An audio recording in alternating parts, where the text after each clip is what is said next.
것으로 채울 수 없네. 내 갈급함 주의 음성 들리네. 내 갈급함 부르짖는 소리 들으소서.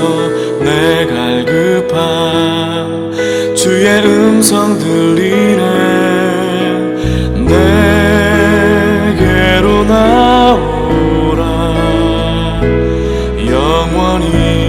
영원히 목마름 전혀 없으리. 내게로 나오라. 가까이 생수의 근원 되신 주께 내게로 나오라. 영원히 목마름 전혀 없으리. 내게로 나오라. 가까이 생수의 근원 되신 주께.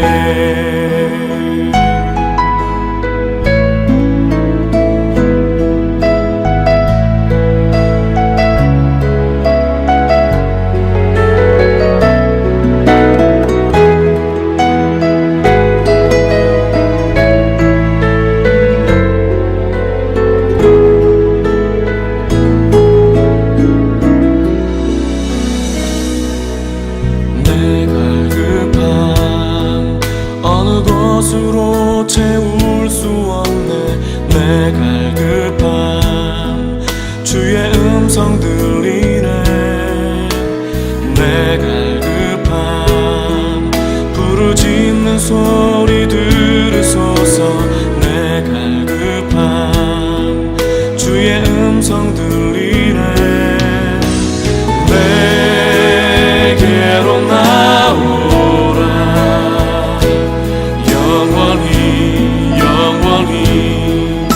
목마름 전혀 없으리.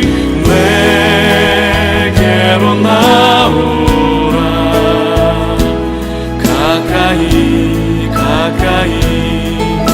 생수의 근원 되신 주께 내게로 나오라.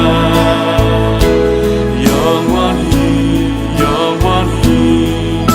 목마름 전혀 없으리.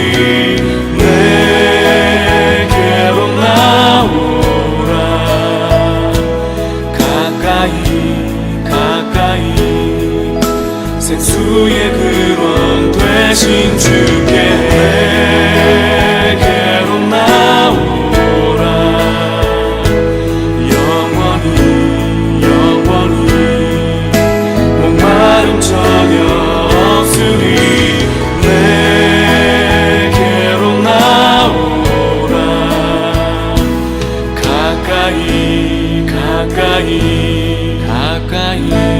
가까이 생수의 근원 되신 주께.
주로 인해 영광 드리네.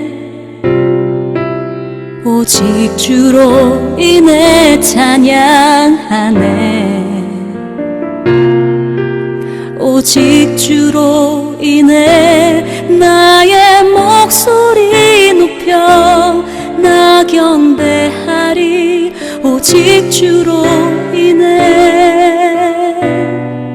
나 경배하리. 오직 주로 인해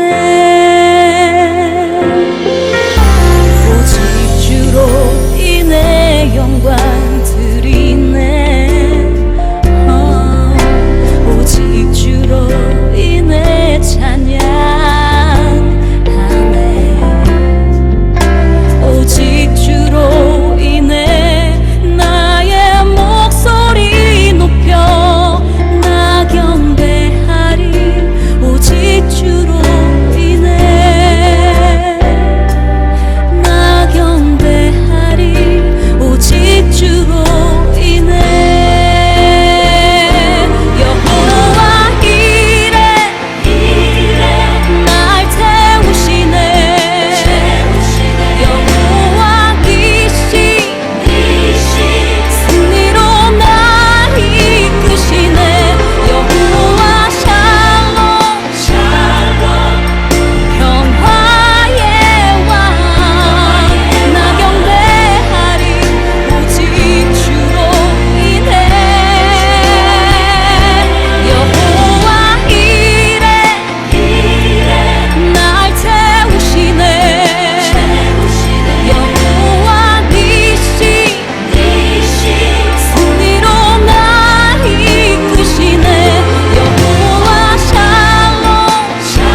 주의 거룩하신 생각할 때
오늘 함께 묵상할 말씀은 잠언 5장 1절로 14절 말씀입니다. 1절 내 아들아 내 지혜에 주의하며 내 명철에 내 귀를 기울여서 근신을 지키며 내 입술로 지식을 지키도록 하라.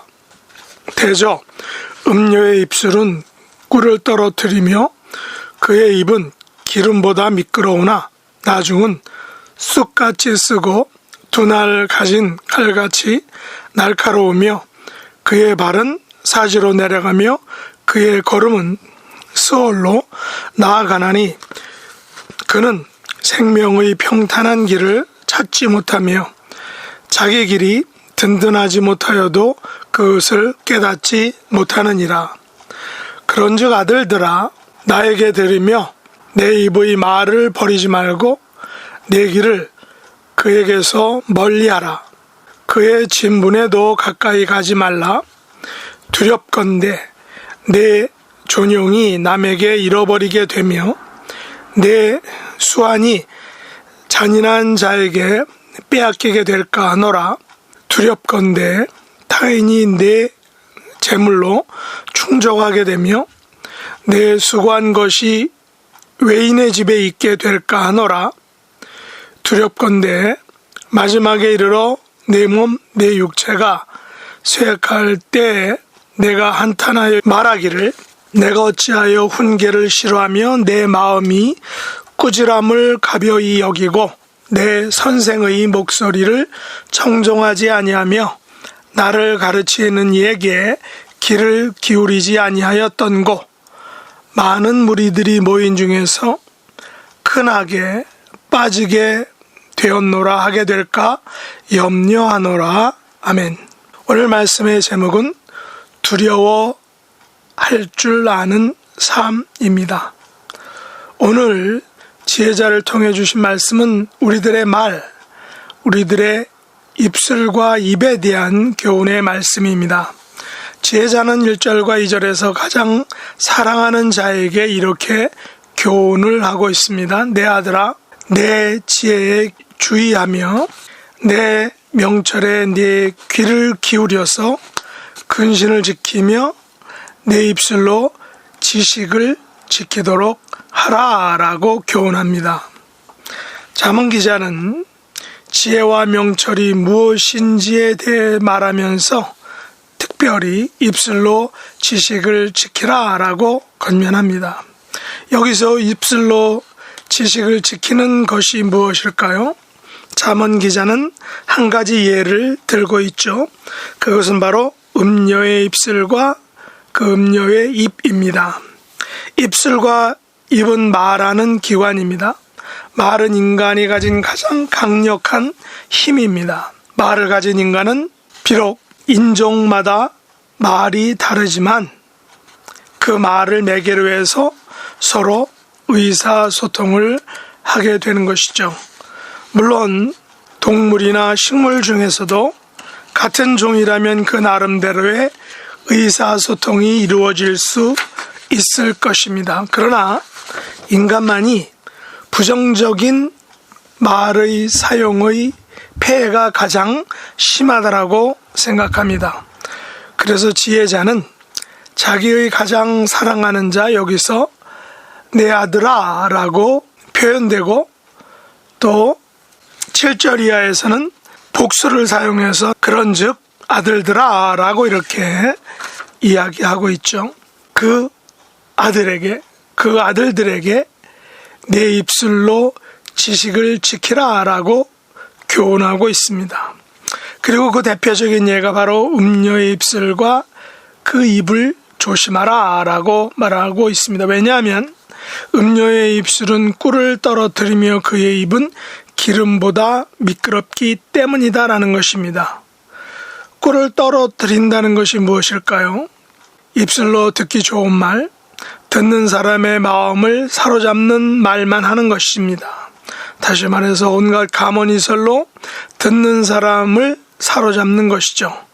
이것을 오늘날 용어로 하면 가스라이팅이라고 할 수 있습니다.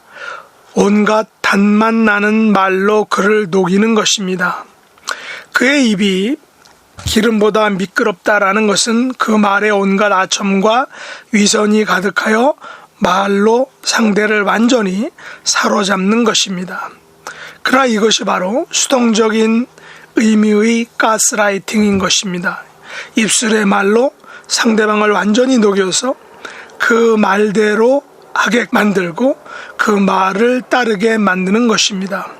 그러나 가스라이팅이 무서운 것이 무엇입니까? 바로 결국에는 상대방을 파멸로 몰고 가는 것입니다. 상대방을 죽이는 것입니다. 이처럼 음녀의 입술에서 떨어지는 꿀 같은 온갖 아첨과 위선의 말들은 4절 이하에서 지혜자가 지적한 것처럼 나중에는 쑥같이 쓰고 두날 가진 칼같이 날카로우며 결국 그의 발은 사지로 내려가며 그의 걸음은 서울로 나아가게 되는 것입니다. 쑥같이 쓰다는 것은 결국 그 말로 인하여 자신이 배신을 당하는 것입니다. 기름보다 미끄러운 가머니설로 인하여 결국에는 양날의 칼에 죽임을 당하게 되는 것입니다. 여기서 사지와 서울은 어디일까요? 바로 종말의 자리, 심판의 자리, 멸망의 자리입니다. 이곳은 생명의 평탄한 길과 정반대의 길, 가장 반대편의 장소인 것입니다. 음녀의 입술과 그 입에 의해서 온갖 가머니설에 넘어가서 사지와 소울로 내려가게 되면 생명의 평탄한 길을 영원히 찾지 못하게 되는 것입니다. 이것은 곧 영원한 심판과 멸망을 의미합니다. 그런데 가장 심각한 문제는 지금 자기가 가는 인생의 길이 든든하지 못하여도 그 사실을 깨닫지 못하는 것입니다. 한 운전자가 지금 양옆의 아름다운 가로수길을 운전하고 가면서 옆에서 나는 꽃향기와 풀냄새 그리고 아름답게 들려오는 새 소리를 들으며 흐뭇한 마음과 모습으로 가고 있지만 곧 얼마 못 가서 그 아름다운 길의 끝이 낭떠러진 것입니다. 그러나 운전자는 양옆에서 들려오는 멋진 소리와 눈앞에 펼쳐진 아름다운 풍경으로 인하여 곧 다가오는 낭떠러지 벼랑에서 나락으로 떨어져 죽게 되는 것을 깨닫지 못하는 것입니다. 우리는 러시아의 데므노 톨스토이의 인생이란 무엇인가에 나오는 한 토막의 이야기를 알고 있습니다. 어떤 젊은이가 길을 가다가 숲에서 뛰어나온 사자를 만났습니다. 갑자기 피할 길이 없자 젊은이는 우물을 발견하고 우물 벽에서 자라고 있던 칡넝쿨을 잡고 우물 속으로 몸을 피했습니다. 우물 중간쯤에 매달려 아래를 보니 그 우물은 말라 있었습니다. 그런데 그 마른 우물 바닥에서 독사가 때를 지어 우글거리고 있는 것이 아닙니까? 위에서는 사자가 내려다보고 으르렁거리고 아래서는 독사가 우글거리고 이 절박한 상황에서 가는 칡넝쿨에 의지하여 매달려 있는 이 젊은이의 모습을 우리가 상상해 볼 수 있습니다. 그런데 그가 매달려 있는 칡넝쿨을 무엇인가 갉아먹고 있는 것이 아닙니까? 그것은 우물벽에서 나온 흰 쥐와 검은 쥐였습니다. 바로 낮과 밤을 의미하는 흰 쥐와 검은 쥐는 번갈아 나타나며 젊은이가 매달려 있는 생명줄을 갉아먹고 있는 절체절명의 위기 상황인 것입니다. 톨스토이는 이것을 인생이다라고 말했습니다.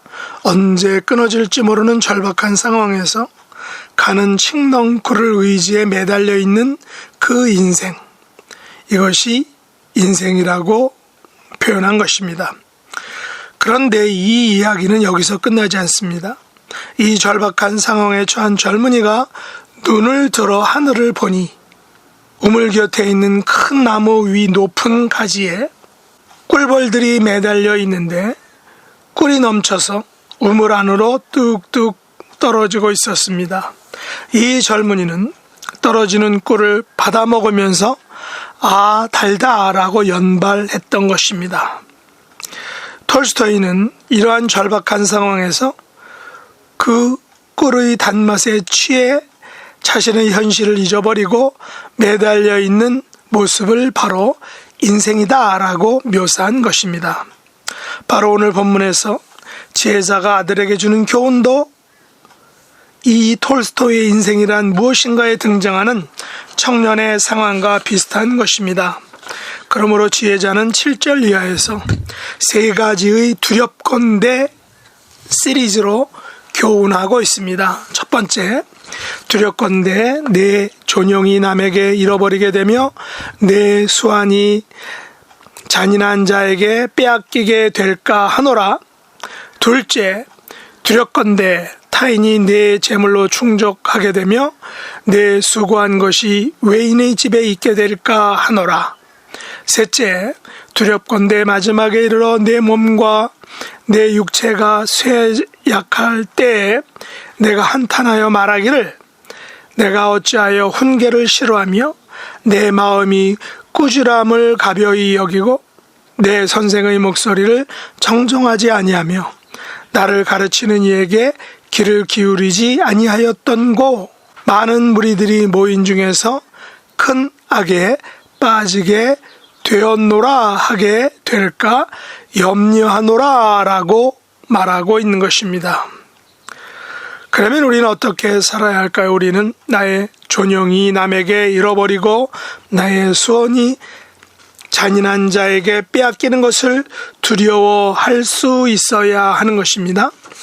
우리는 타인이 내 재물로 충족하게 되며 내 수고한 것이 외인의 집에 있게 되는 것을 두려워해야 하는 것입니다. 우리는 내가 어찌하여 훈계를 싫어하며 꾸지람을 가벼이 여기고 목소리를 청중하지 아니하며 나를 가르치는 이에게 귀를 기울이지 아니하여 큰 죄악에 빠지는 것을 염려하고 두려워해야 한다라는 것입니다.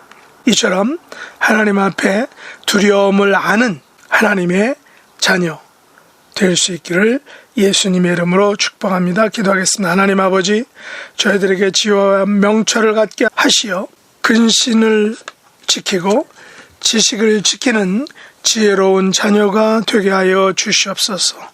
하나님과 사람 앞에서 두려움을 아는 사람이 되게 하여 주시기 원합니다. 하나님에게 들으며 또 말씀을 버리지 않고 음녀의 길에서 멀리 떨어지고 가까이 가지 않게 하여 주시기를 원합니다. 예수님의 이름으로 간절히 기도드립니다. 아멘.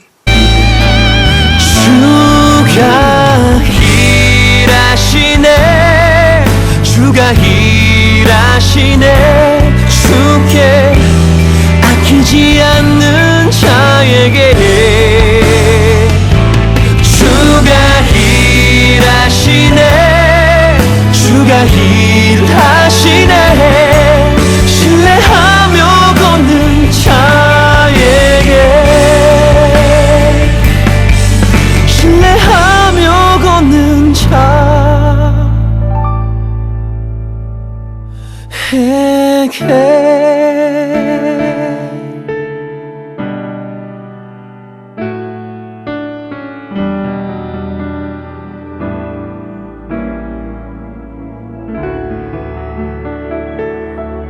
하늘에 계신 우리 아버지여, 이름이 거룩히 여김을 받으시오며 나라의 임하옵시며 뜻이 하늘에서 이룬 것 같이 땅에서도 이루어지이다.